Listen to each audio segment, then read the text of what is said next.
Professor Alan Dershowitz, back on the program. Alan, you were one of the first people I thought of when I heard what was going on, because I knew you would have an opinion and it would force me to either rethink mine or to shore my opinion up. Yep. Tell me about the raid on Donald Trump. Well, first of all, I have more experience under the Fourth Amendment than probably any academic in America. I understand the Fourth Amendment. I've written books about it.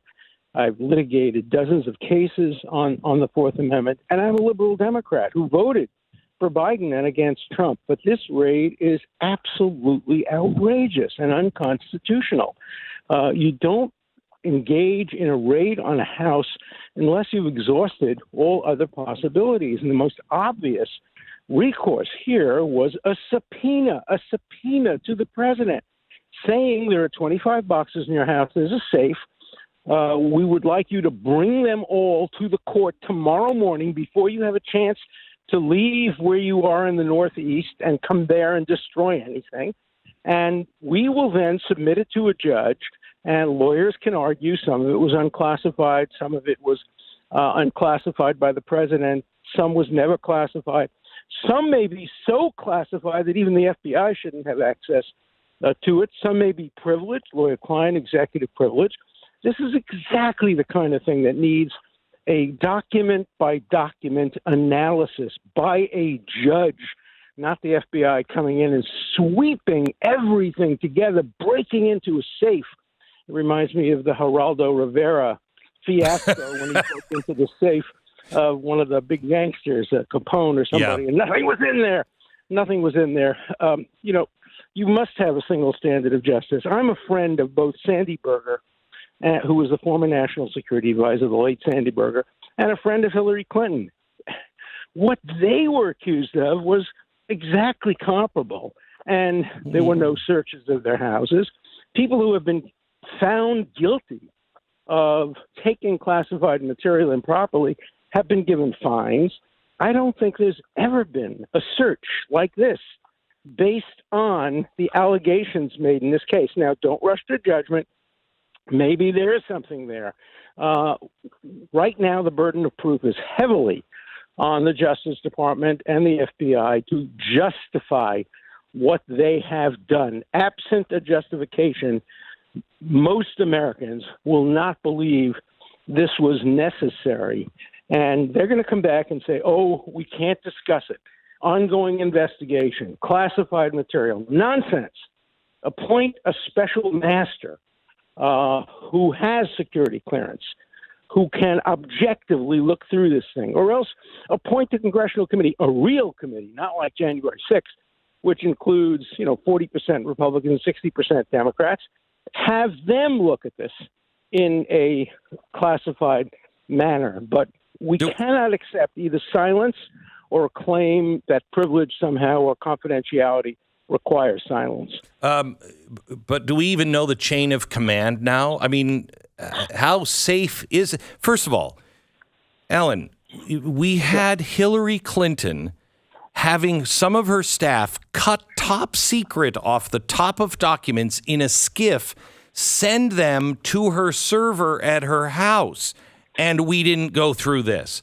What could possibly be in these documents that are so vital that it warrants this compared to what Hillary Clinton did? Or compared to what a subpoena would have produced. We don't know what's in there. Maybe there is some smoking gun. Again, he wasn't even on the premises. He couldn't have destroyed the information. All they had to do was issue a subpoena returnable this morning at 9 o'clock. There would have been no possibility of destroying evidence. And by the way, if anyone, President Trump or anyone else, ordered the destruction of evidence, that's Nixon time. That's impeachment. That's criminal prosecution. That's a serious crime, destroying subpoenaed material.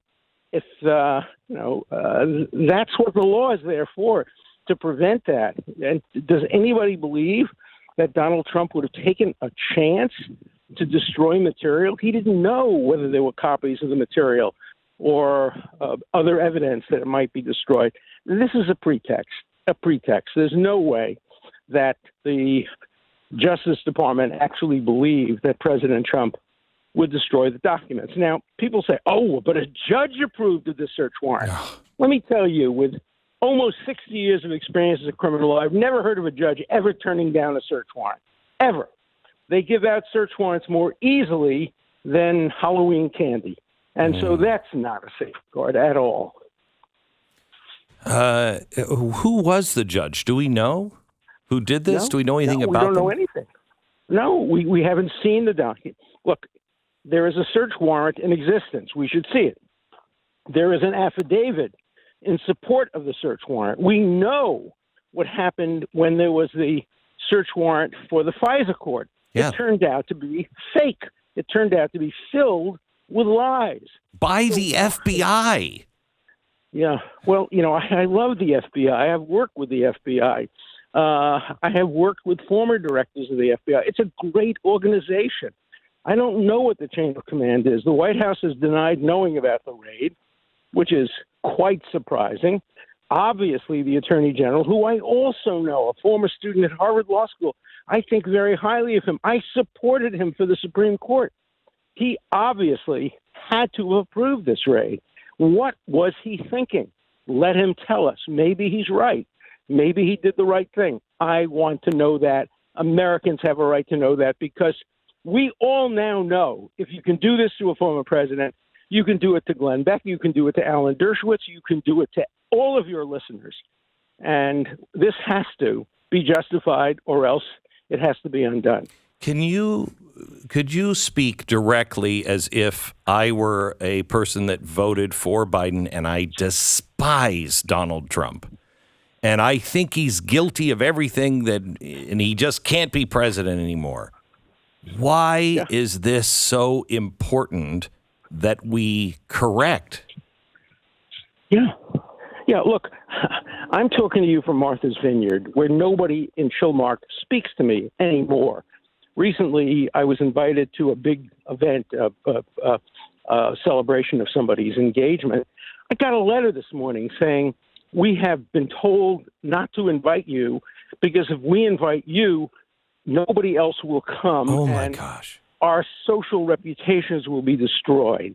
I had another event, a concert, where a good friend of mine said, if I invited you, I'd be committing social suicide. I tell all these stories, naming names, in my book, The Price of Principle, because the price of principle is all about what happens to Americans today when they try to be neutral, try to be principled, try to be objective, and don't pick sides. And so I would hope that people who hate Trump, who voted for Biden, I voted for Biden, are just as upset at what happened here as people who are Trump supporters. Now, look, there are three groups of people. There are the Lawrence tribes, for whom if you're after Trump, everything's okay. Constitution be damned. Constitution was written for the Democratic Party. There's no objective status. Okay, that's one group of people. The other group of people are so supportive of Trump that nothing done against him can ever be justified. Mm-hmm. The vast majority of Americans want to see justice, whether they voted for or against the candidate. And that's what we're not seeing here today. And so I urge all of my fellow Democrats to object to this. We're the ones who can really have an influence on this administration because we're not Trump supporters. We're justice supporters. We believe in the Constitution. And that's where the pressure has to come. Would you agree that the FBI's been weaponized? I think that there are elements within the FBI that have been weaponized. Okay. I do think that.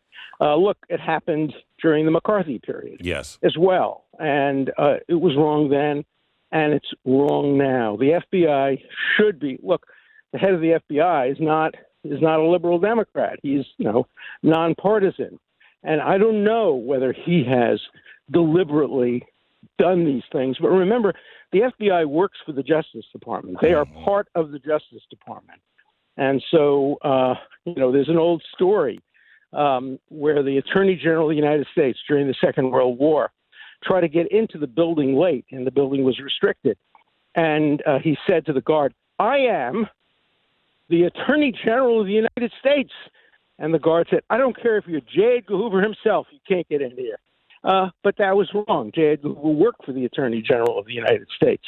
And so does the director of the FBI work for the Justice Department. Is your book out yet? I haven't read it yet, Alan. I'm sorry to say that. It is. And it's doing very well Good. on Amazon.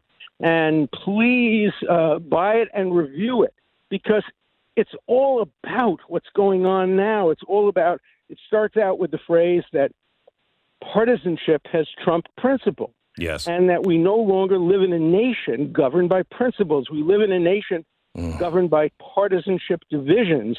And, you know, as Abraham Lincoln said, a nation divided itself against itself cannot stand. That's the nation we're living in today.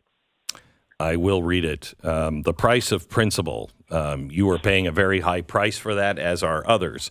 But thank you for having them and sticking to them. I have a thick skin. I can bear the cost. But when the people of my island, Martha's Vineyard, are not allowed to hear me speak at the Chilmark Library, when I've been banned by a public library because I defended President Trump, then it goes beyond any parties or social convenience or social inconvenience. People have the right to disinvite me if they don't like my politics. They're wrong to do it, but they have the right to do it. But they have no right to prevent a library from allowing me to speak, which is what's happened. I hate to say this, but welcome to the club. Thanks so much, Alan Dershowitz. Thank you. You bet. The author of The Price of Principle. So he didn't get one invite to one event, but he got invited to a new club. Yes, he did. So there's an upside. It's not a club. No, I don't think it really is. Okay.